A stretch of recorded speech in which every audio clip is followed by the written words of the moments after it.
Yo, what up, and welcome to Poncho's Palace, and appreciate y'all for hopping on this video / review where we are going to be taking a look at Mattel Creations exclusive Vykron from the Masterverse New Eternia line, which has been, needless to say, a line that has been most dear to me, just because they're classic characters, of course, that I grew up with, along with some great looking sculpts, articulation, paint apps, so on and so forth. So yes, Vykron was a must in my opinion.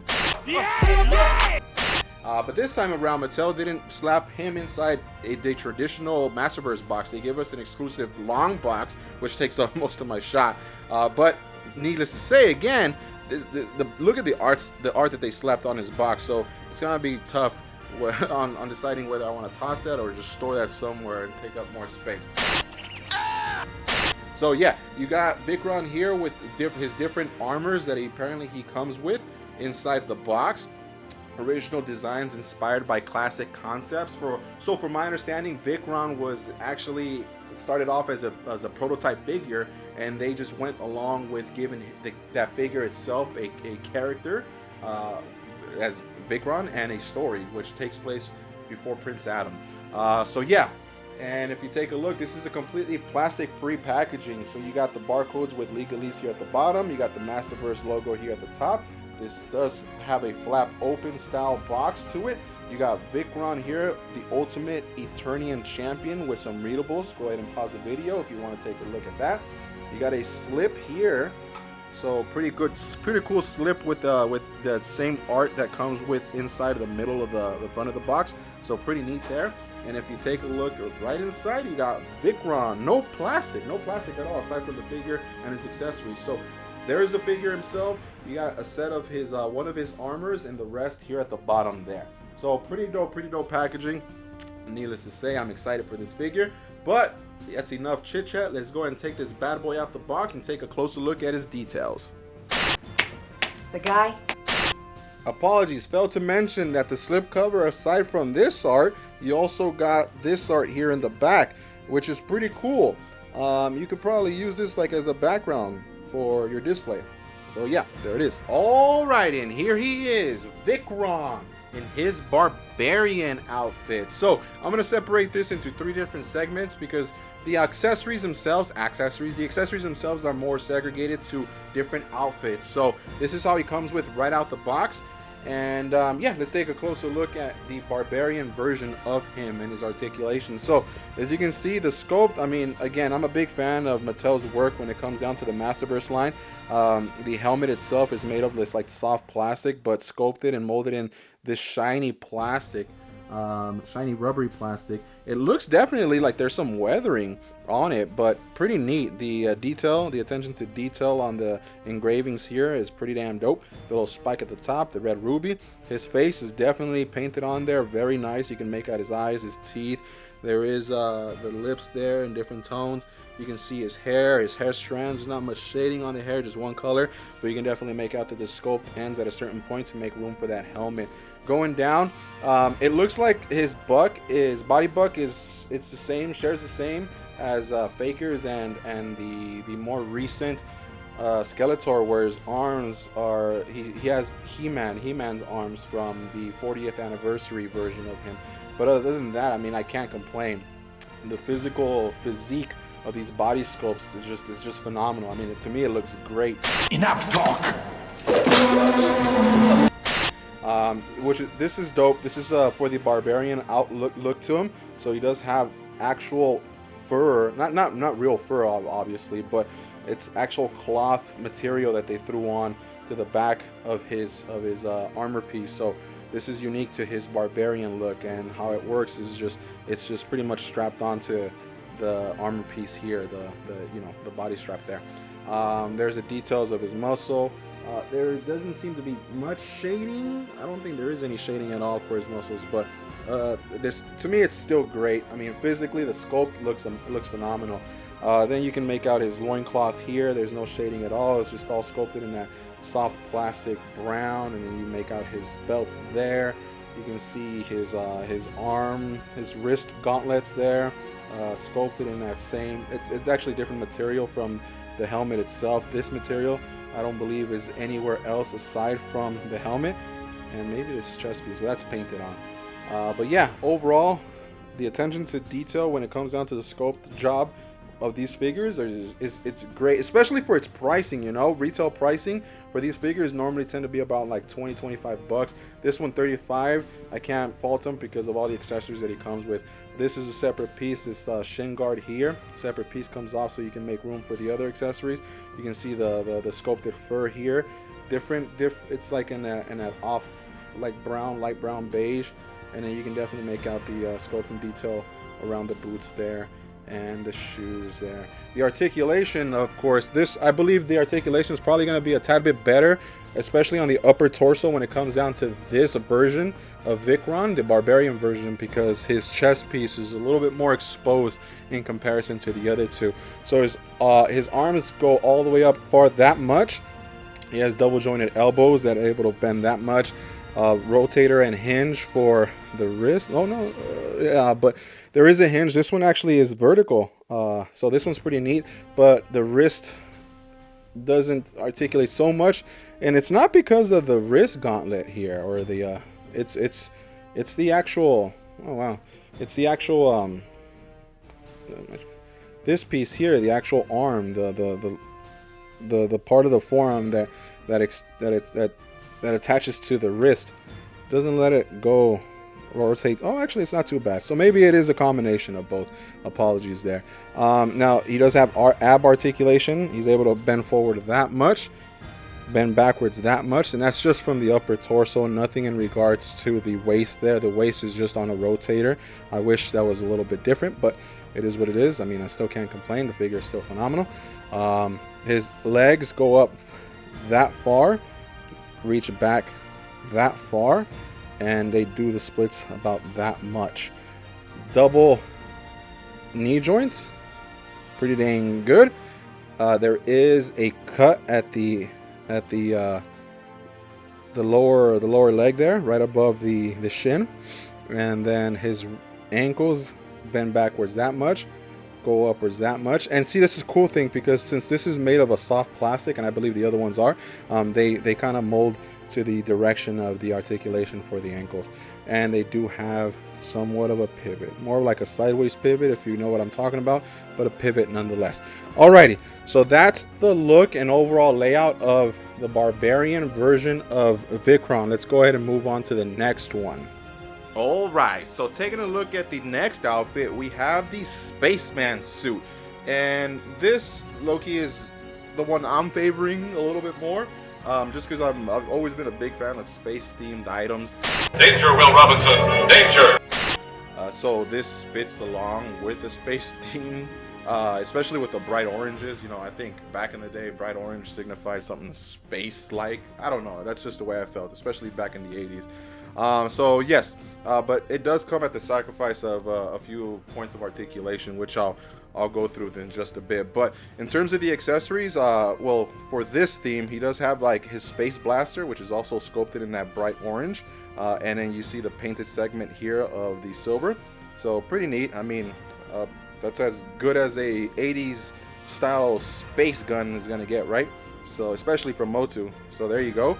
And he also does come with this, what I'm going to assume is like some form of jetpack. The piece here, up here, to me looks like a little missile or harpoon, but it doesn't come off. But you can definitely make out some of the line details. This is sculpted in that silver plastic, so you can see the swirls and whatnot. And then these pieces here are sculpted in like this clear, hazy, plastic, white plastic. They pop off, so they do come off, but there's like, it feels like they're jiggling in there, but you would normally think something like this would have like an action-packed sequence where it'll pop off, but there's nothing on here that I can find that will make these pop off. But I mean, both of them do come off for some reason. What? But if you look at the hooks here, they do. Actually, I'm curious if there is something, but yeah, if you look at the hooks here, they hook onto the back of that spacesuit. So you just go ahead and port that in, push in, and then pull a little bit down, so that way it's nice and tight in there. That's what she said. So yes, It looks dope. Now the whole entire suit is completed. Taking a closer look at his suit. Again, I'm digging it. It's just done that bright orange. In order for you to put it on, of course, you would have to have removed the original. What is it? The Barbarian strap that he came with, which is pretty easy, simple to remove. You just have this little strap here that you got to pull out. There's 2 on each side, but I just needed to take 1 out, and that was enough for me to take the strap out of Vykron's body. Of course, you have to remove his head. The reason is because this is not a helmet. This is actually an additional head sculpt. So if I go ahead and pull the helmet off, it does go into this ball and hinge joint, and it ports in right inside there. So this is a secondary head. So this does not fit into the helmet, of course. I'm pretty sure you guys knew that. But yes, and then aside from that, you just slip this whole entire upper piece, the torso body armor in, and you port these 2 bad boys in, and that's pretty much it. So yeah, I mean, if you look at the sculpting, it's just there's no paint detailing on the actual orange nor the white segments. It's just all sculpted in that color.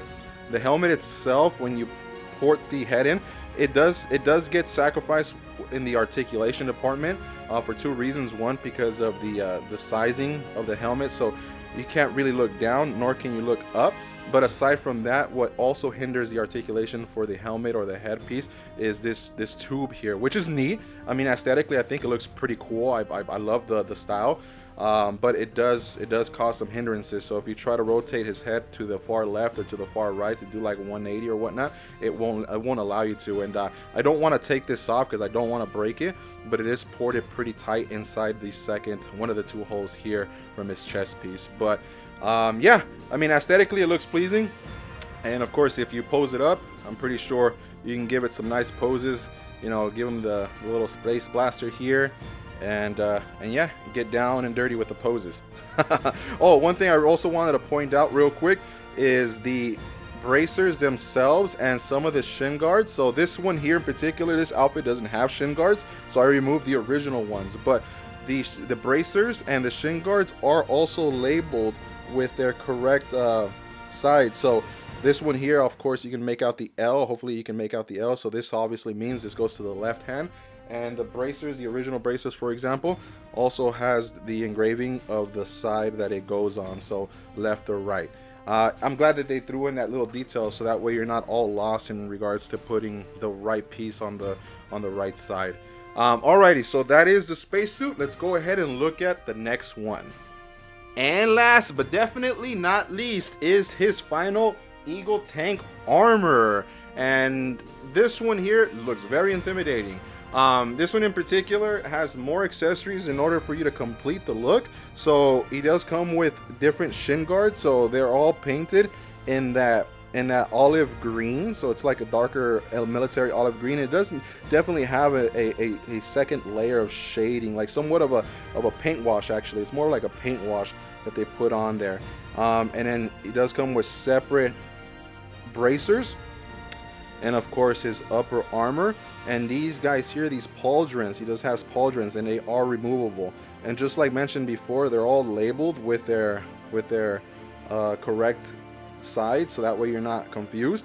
But yeah, check that out. So this is sculpted, of course, in that olive green as well. Then you get the painted segments of the silver, same with the pauldrons. Now this one does utilize the original Barbarian head, so the original Vykron head. And in terms of the accessories, so I'll show you to complete the look. He does have a big old gun over here, and it goes this direction, I suppose. This doesn't rotate. This does swivel back and forth, and he has a handle here. So of course you can have him hold the handle with one hand, and then this part with the other hand. Or if you want, you can have him hold it. Let's actually pose him up real quick. Or if you want, you can have him hold it, the handle, the swivel handle, with this arm, and then put it over his shoulder like so. So yeah, whichever way you want it. So pretty dope, pretty dope. And aside from that, his other accessory is a pretty intimidating one. Now this is what completes the look. This is where the Eagle tank armor comes from. Check that out. So just like the gun here, it does have that sculpt of what seems to be a bird, so eagle. It does have that same design on the actual headpiece there. So this is a big old helmet. So unlike the spacesuit though, you utilize the original barbarian head there, and if you notice right inside the actual tank helmet itself, there's a little port where you put the little that little spike thing on top. So I'll go ahead and show you. So if we go ahead and line it up, pretty simple, nothing too difficult, but sheesh, look at that thing. Let's zoom out real quick. Yeah, that's a big old dude. Imagine this dude just walking down the street towards your direction. What do you do, huh? What do you do, Jack? What do you do? So check that out. So pretty dope. And this does have an opening mouth, so you can peek at his head. Hello, look at him. Hello. Yeah, so you can peek at his head. So it's dope. I mean, I still prefer the space look in my opinion, but of course that's a biased opinion. But this definitely looks intimidating, and will definitely make a nice little presence to your shelf. And then these little guns here do rotate a full 360 if you need to rotate them. But yeah, pretty dope. Similar to the spacesuit, however, unfortunately, the ab articulation does get hindered due to the chest piece here. Same goes with the head, of course. That's needless to say. However, what you could do is you can move away. You can move away. You can move the helmet around. But if you notice, the head underneath just stays in one position. But if you're just gonna leave it there in the shelf like that, posed that way, I mean, you can't really tell what direction the head's looking because it's underneath the helmet itself. So yeah, pretty dope that we get 3 different looks to Vykron. So now let's move on to some size comparisons and see how he measures up with some of his fellow brethren. If anyone was just curious, this is how he looks without any of the other accessories. So he doesn't have no shin guards, doesn't have no bracers, no pauldrons, and of course no head. Alrighty, so sizing him up real quick. He looks to be about 7.5 inches to the top point of his helmet, to that little spike of his helmet. And yes, for those that don't know, these do scale a little bit bigger than your traditional 1/12 scale figures. So here are some new Eternia Masterverse comparisons. So we got Skeletor to the left and Faker to the right. And if you notice, the upper torsos are practically the same, with the exception of the arms. So Skeletor and Vykron share the same tricep and biceps, whereas Vykron and Faker share the same legs and boots. Not the feet. The feet are sculpted a little bit different, but the boots underneath are the same. Here he is with some more Masterverse figures. So to the left, we have the 40th anniversary He-Man, which I absolutely love. And to the right, we have another Creations exclusive, Dark Lyn. For some Super 7 comparisons, here we have the Super 7 Conan the Barbarian comic version to the left, and the Prince Adam, the meme version, to the right, which is another one of my all-time favorites. Here he is next to some other figure lines. So to the left, we have the Mythic Legion's Krona, homage to Trap Jaw, and then to the right, we have the NECA Dungeons and Dragons War Duke. And I'm gonna say these things scale pretty well with each other. Here he is next to your average 6-inch scale Silver Surfer from the Galactus HasLab crowdfund, and then to the right you have McFarlane's Geralt of Rivia, the Witcher in Witcher mode. Alrighty, so that about wraps up this review. Appreciate y'all for hanging on till the very end. I do definitely recommend this figure. To me, it's an insta-cop. It's a no-brainer for 35 bucks and all the accessories that you get with it. I mean, it definitely looks beautiful on the shelf. As a matter of fact, I copped 3 of them. But that being said, if you're a big MOTU fan, yes, definitely look into copping this figure. If you buy any of the Masterverse series, whether it be the Revelations or the New Eternia, definitely recommend copping this figure. It's still available on Mattel Creations. I'm assuming it's still there because it's more of an obscure character, but nonetheless, it doesn't leave it any short from being dope. So let me know on your thoughts. Comment down below. What do you think of this figure? Did you decide to cop it because of this video? I hope you did. So drop that in the comment section below. If you haven't subscribed, maybe consider subscribing. I do tons of reviews. I attempt to do tons of reviews, and there's a few more on my channel itself. So hit the subscribe button. And if you like this video, drop a like. Also, if you want to stay up to date with my content, follow me on my Instagram account. It's the same name as my YouTube channel. Anyways, this is Pancho from Pancho's Palace, signing out.